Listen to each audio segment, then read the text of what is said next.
Okey, Assalamualaikum, selamat pagi. Hari kita ada sebuah Triton body 56. Kita tengok. Ni kereta ni dia ada masalah leaking lah. Leaking di kawasan bar cover dia. Memang teruk lah. Kita tengok memang teruk lah.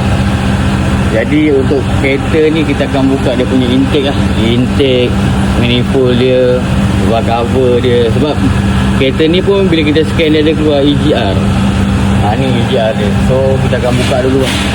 Dia punya intake, bar cover sekali. Untuk model Triton ni memang kalau kita nak buka bar cover gasket dia, memang kita perlu buka intake dulu lah. Selepas kita buka intake, baru kita dapat buka bar cover dia. Dia punya pipe nozzle ni pun kita kena buka sebab sangkut. Marking dulu lah siap-siap. Nombor 1, nombor 2, nombor 3, nombor 4.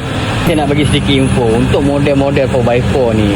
Kalau untuk gasket intake dia, saya tak galakkan pakai gasket kertas. Tengok, bila pakai gasket kertas, bila kita buka dia rosak. So nanti kita akan tukar pada gasket yang besi.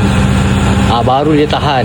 Walaupun kita buka 2 kali masih boleh pakai lagi. Cuma kita perlu spray pupur saja. Okay, untuk kereta Triton ni, owner bagi tahu kita timing belt pun dah lama tak tukar. So, dia minta kita tukarkan sekali. Okay, untuk timing belt ni suka saya ingatkan, bila kita buat penukaran timing belt, perkara yang wajib kita tukar timing belt lah. Untuk kereta ni dia pakai 2 timing belt. Untuk balancer satu, untuk luar satu. Okay, bila kita buat penukaran timing belt, apa yang perlu kita tukar? Oil, water pump, outside belt. Sebab apa? Benda ni sekali jalan.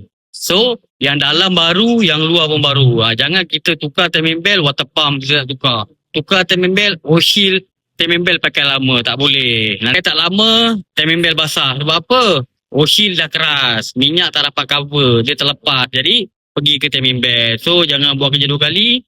Kita tukar je benda-benda yang perkara yang penting. Jadi, sekali jalan saja.